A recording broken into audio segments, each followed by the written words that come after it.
ಕೋಲಾರ ನಗರ ಪ್ರದೇಶದಲ್ಲಿ ಬೀದಿ ನಾಯಿಗಳ ಹಾವಳಿ ತಪ್ಪಿಸಲು ನಗರಸಭೆ ವತಿಯಿಂದ ವಿನೂತನ ಆಹಾರ ಮತ್ತು ಆಸರೆ ಕೇಂದ್ರವನ್ನು ಸ್ಥಾಪಿಸಲಾಗಿದೆ.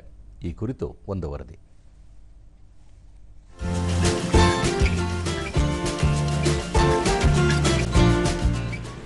ನಗರ ಪ್ರದೇಶದಲ್ಲಿ ಬೀದಿ ನಾಯಿಗಳ ಹಾವಳಿ ನಿಯಂತ್ರಿಸಲು ಕೋಲಾರ ನಗರಸಭೆ ವತಿಯಿಂದ ಆಹಾರ ಮತ್ತು ಆಸರೆ ಕೇಂದ್ರ ಸ್ಥಾಪಿಸಲಾಗಿದೆ.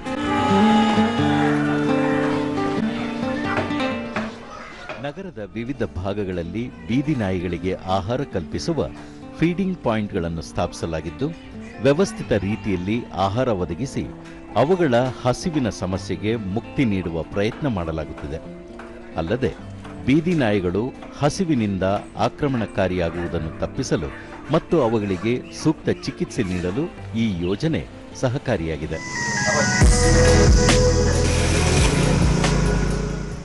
ಕೋಲಾರ ನಗರದ 35 ವಾರ್ಡ್ಗಳಲ್ಲಿ ಈಗಾಗಲೇ ಪ್ರತಿ ವಾರ್ಡ್ಗೆ ಒಂದರಂತೆ ಫೀಡಿಂಗ್ ಝೋನ್ ನಿರ್ಮಿಸಲಾಗಿದೆ.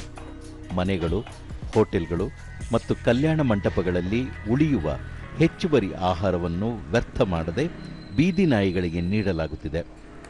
ಅಪಘಾತಕ್ಕೀಡಾದ ಅಥವಾ ಅನಾರೋಗ್ಯದಿಂದ ಬಳಲುತ್ತಿರುವ ನಾಯಿಗಳಿಗೆ ಆಸರೆ ಕೇಂದ್ರಗಳಲ್ಲಿ ವಸತಿ ಮತ್ತು ಚಿಕಿತ್ಸಾ ಸೌಲಭ್ಯ ಒದಗಿಸಲಾಗುತ್ತಿದೆ. ಬೀದಿ ನಾಯಿಗಳಿಗೆ ಆಹಾರ ನೀಡುವ ಪಾತ್ರೆಗಳನ್ನು ಪ್ರತಿದಿನ ಶುಚಿಗೊಳಿಸುವ ಮೂಲಕ ಸ್ವಚ್ಛತೆಗೆ ಆದ್ಯತೆ ನೀಡಲಾಗುತ್ತಿದೆ. ದೂರದರ್ಶನದೊಂದಿಗೆ ನಿವಾಸಿ ಲೋಕೇಶ್, ನಗರಸಭೆ ವತಿಯಿಂದ ಕಲ್ಪಿಸಿರುವ ಈ ವ್ಯವಸ್ಥೆ ಬೀದಿ ನಾಯಿಗಳ ಹಾವಳಿ ನಿಯಂತ್ರಣಕ್ಕೆ ಸಹಕಾರಿಯಾಗಿದೆ ಎಂದರು. ನಾಯಿಗಳು ಕೆಲವು ಸತಿ ಮನೆಯ ಕೆಲಸಗಳನ್ನು ಮಾಡುವಂಥದ್ದಾಗಲಿ, ಇನ್ನೊಂದು ಕಾವಲು ಕಾಯುವಂತಾಗಲಿ, ಅಥವಾ ಅದು ನಮ್ಮ ನಾಯಿಗಳು ನಮ್ಮಲ್ಲಿ ಇರುವಂಥ ಸಂತೋಷ ಆಗಲಿ ದುಃಖ ಆಗಲಿ ಗ್ರಹಿಸ್ತವೆ. ಮತ್ತೋರ್ವ ನಿವಾಸಿ ತೌಫಿಕ್, ಫೀಡಿಂಗ್ ಝೋನ್ ವ್ಯವಸ್ಥೆಯಿಂದ ಬೀದಿ ನಾಯಿಗಳ ಹಾವಳಿ ಕಡಿಮೆಯಾಗಿದೆ. ಮಕ್ಕಳು, ಮಹಿಳೆಯರು ಭಯವಿಲ್ಲದೆ ಓಡಾಡಲು ಕಾನ್ಸೆಪ್ಟ್ ಒಳ್ಳೆ ತುಂಬ ಚೆನ್ನಾಗಿ ಅನಿಸ್ತಿಲ್ಲಿ. ಇಲ್ಲಿ ಬೀದಿ ನಾಯಿಗಳಿಗೆ ಒಂದು ಫುಡ್ ಶೆಲ್ಟರ್ ಥರ ಮಾಡಿದ್ದಾರೆ. ಇಲ್ಲಿ ನಮ್ಮ ಮಾರ್ಪೇಟೆನಲ್ಲಿ ಇಲ್ಲಿ ಏನು ನಾನ್ ವೆಜ್ ಅಂಗಡಿಗಳೆಲ್ಲ ಇದೆ, ಅಲ್ಲಿ ಸುಮಾರು ಬೀದಿ ನಾಯಿಗಳೆಲ್ಲ ಓಡಾಡ್ತಾ ಇದ್ವಿ. ಸೊ ಅದಕ್ಕೆಲ್ಲ ಊಟ ಇದೆಲ್ಲ ವ್ಯವಸ್ಥೆ ಮಾಡಿದ್ದಾರೆ ಅವರು. ಸ್ಥಳೀಯರಾದ ಹರ್ಷಿತ್, ಬೀದಿ ನಾಯಿಗಳಿಗೆ ಆಹಾರ ಹಾಗೂ ಆಸರೆಗಾಗಿ ಕಲ್ಪಿಸಿರುವ ಸೌಲಭ್ಯ ಸಹಕಾರಿಯಾಗಿದೆ ಎಂದರು. ನಾಯಿಗಳಿಗೆ ಫುಡ್ ಆಗೋಕೆ ಚೆನ್ನಾಗಿತ್ತು. ಇಲ್ಲಿ ಮುನ್ಸಿಪಲ್ ಆಫೀಸರ್ ಎಲ್ಲ ಕ್ಲೀನ್ ಮಾಡ್ತಾರೆ. ಇಲ್ಲಿ ಆಗೋಕೆ ಚೆನ್ನಾಗಿರುತ್ತೆ. ಇಲ್ಲೆಲ್ಲ ಅವು ಆರಾಮಾಗಿರುತ್ತೆ, ನೆರಳಲ್ಲಿ ಚೆನ್ನಾಗಿರುತ್ತೆ. ಈ ಬಿಸಿಲಲ್ಲಿ ಇಲ್ಲಾಂದರೆ ಅಲ್ಲಿ ಇರ್ತಾಯಿತ್ತು. ನೀರಲ್ಲಿ ಇವಾಗ ಇದು ಮಾಡಿದ್ದೀವಿ. ಅವಾಗ ಬಿಸ್ಕೆಟ್ಟು ಊಟ ಎಲ್ಲ ಹಾಕ್ತಾಯಿರ್ತೀವಿ ನಾವು. ಜಿಲ್ಲಾಧಿಕಾರಿ ಡಾಕ್ಟರ್ ಎಂಆರ್ ರವಿ, ನಗರಸಭೆಯ ವಿನೂತನ ಪ್ರಯತ್ನ ಶ್ಲಾಘನೀಯ ಎಂದರು. ಪ್ರತಿ ಒಂದು ವಾರ್ಡ್ಗಳಲ್ಲಿ ಒಂದು ನಿಗದಿತ ಪ್ರದೇಶದಲ್ಲಿ ಅಥವಾ ಒಂದು ಸ್ಥಳದಲ್ಲಿ ಈ ನಾಯಿಗಳಿಗೆ, ಬೀದಿ ನಾಯಿಗಳಿಗೆ ಅನುಕೂಲವಾಗಲಿ ಅಂಥೇಳಿ ಫೀಡಿಂಗ್ ಝೋನ್ಗಳನ್ನು ನಿರ್ಮಾಣ ಮಾಡಿದ್ದೇವೆ. ಬೆಳಿಗ್ಗೆ, ಮಧ್ಯಾಹ್ನ, ಸಂಜೆ ಉಪಹಾರ ಅಥವಾ ಅಲ್ಲಿ ಆಹಾರ ಸೇವನೆ ಮಾಡಲಿಕ್ಕೆ ಅನುಕೂಲ ಆಗುವ ಹಾಗೆ ಒಂದು ಫೀಡಿಂಗ್ ಝೋನ್ ಅಂತ ನಾವು ಮಾಡಿದ್ದೇವೆ. ಒಟ್ಟಾರೆ ಬೀದಿ ನಾಯಿಗಳ ಹಾವಳಿ ನಿಯಂತ್ರಣಕ್ಕೆ ನಗರಸಭೆ ವತಿಯಿಂದ ಕೈಗೊಂಡಿರುವ ಪ್ರಯತ್ನ ಇತರ ಜಿಲ್ಲೆಗಳಿಗೂ ಮಾದರಿಯಾಗಿದೆ.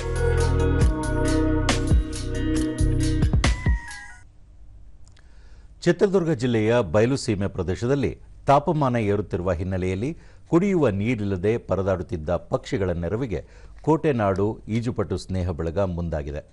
ಪರಿಸರ ಸಂರಕ್ಷಣೆ ಮತ್ತು ಜೀವ ವೈವಿಧ್ಯದ ಉಳಿವಿಗಾಗಿ ಮಾಡುತ್ತಿರುವ ಈ ಕಾರ್ಯ ಸಾರ್ವಜನಿಕರ ಮೆಚ್ಚುಗೆಗೆ ಪಾತ್ರವಾಗಿದೆ. ಚಿತ್ರದುರ್ಗದ ಜೋಗಿಮಟ್ಟಿ ಅರಣ್ಯ ಪ್ರದೇಶ, ಬೆಟ್ಟಗುಡ್ಡಗಳು ಹಾಗೂ ಚಳ್ಳಕೆರೆ ಪಟ್ಟಣದ ಸಾಲುಮರದ ತಿಮ್ಮಕ್ಕ ಉದ್ಯಾನವನ ಸೇರಿದಂತೆ ಜಿಲ್ಲೆಯ ಹಲವು ಭಾಗಗಳಲ್ಲಿ ಈ ತಂಡವು ಪಕ್ಷಿಗಳಿಗೆ ಆಹಾರ ಮತ್ತು ನೀರನ್ನು ಒದಗಿಸುತ್ತಿದೆ.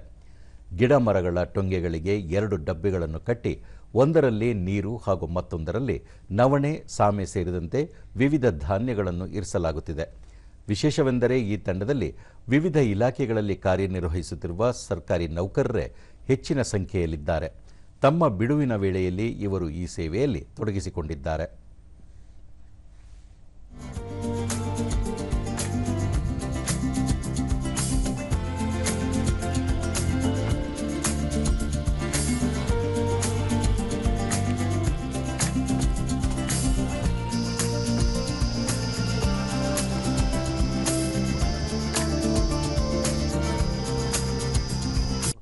ಮೊದಲು ಪ್ಲಾಸ್ಟಿಕ್ ದೂರದರ್ಶನದೊಂದಿಗೆ ಶಿಕ್ಷಕ ಎಚ್.ಎಲ್. ಮಲ್ಲೇಶ್, ನಮ್ಮ ತಂಡ ಹಲವು ವರ್ಷಗಳಿಂದ ಪ್ರಾಣಿ ಪಕ್ಷಿಗಳಿಗೆ ನೀರು ಮತ್ತು ಆಹಾರವನ್ನು ಒದಗಿಸುವ ಕೆಲಸ ಮಾಡುತ್ತಿದೆ.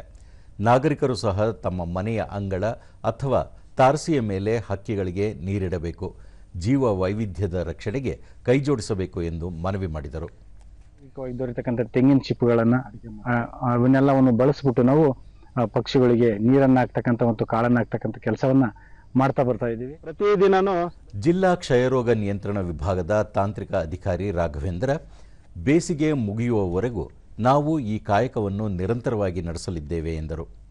ಕಾಡಿನ ಅರಣ್ಯ ಪ್ರದೇಶದಲ್ಲಿ ನಾವು ಪ್ರತಿನಿತ್ಯ ಬೋಲ್ ಕಟ್ಟಿದ್ದೀವಿ. ಪ್ಲಾಸ್ಟಿಕ್ ಬಾಟ್ಲಿಗಳು ಮತ್ತೆ ತೆಂಗಿನ ಚಿಪ್ಪು ಮತ್ತೆ ಅಡಿಕೆ ಮಟ್ಟುಗಳನ್ನು ಕಟ್ಬಿಟ್ಟು ಅದರಲ್ಲಿ ನೀರನ್ನ ಸಂಗ್ರಹಣೆ ಮಾಡಿ ಇನ್ನೊಂದರಲ್ಲಿ ಕಾಳನ್ನ ಸಂಗ್ರಹಣೆ ಮಾಡಿ ರಾಗಿ, ಜೋಳ, ಭತ್ತ, ಸಜ್ಜೆ ಅದೆಲ್ಲ ನಾವು ಅಂಗಡಿಯಿಂದ ಕೊಂಡ್ಕೊಂಡು ಬಂದು ಆಗ್ತಾ ಇದೀವಿ ಸರ್. ನಾವು ಪ್ರಾಣಿ ಆರೋಗ್ಯ ನಿರೀಕ್ಷಣಾಧಿಕಾರಿ ಇ. ಮಂಜುನಾಥ್, ಬೇಸಿಗೆಯಲ್ಲಿ ಪ್ರಾಣಿ ಪಕ್ಷಿಗಳನ್ನು ರಕ್ಷಿಸುವಲ್ಲಿ ನಾಗರಿಕರು ಮುಂದಾಗಬೇಕು ಎಂದು ಹೇಳಿದರು. ಎಲ್ಲ ಮಾಡ್ಕೊಂತ ಹೋದ್ರೆ ಯಾವ ಪ್ರಾಣಿ ಪಕ್ಷಿಗಳಿಗೂ ಆಹಾರ ಇಲ್ದಲೆ ಬಳಲುವಂಥದ್ದು ಕಡಿಮೆ ಆಗುತ್ತೆ. ಸೊ ಅದಕ್ಕೆ ಈ ನಿಟ್ಟಿನಲ್ಲಿ ಎಲ್ಲ ಸಾರ್ವಜನಿಕರಲ್ಲಿ ಕೇಳ್ಕೊಳೋದೇನಪ್ಪ ಅಂದ್ರೆ, ಇಲ್ಲಿ ಏನ್ ಈ ತರ ಕೆಲಸ ಮಾಡ್ತಾ ಇದೀವೋ ನಿಮ್ ಏರಿಯಾದಲ್ಲಿ ಎಷ್ಟಾಗುತ್ತೋ ಅಷ್ಟು ಮಾಡ್ಕೊಂತ ಮಾಡಿ ಇದನ್ನ ಸಹಕರಿಸ್ಬೇಕಂತ ತಮ್ಮೆಲ್ಲರಲ್ಲೂ ಕೇಳ್ಕೊಳ್ತೀವಿ.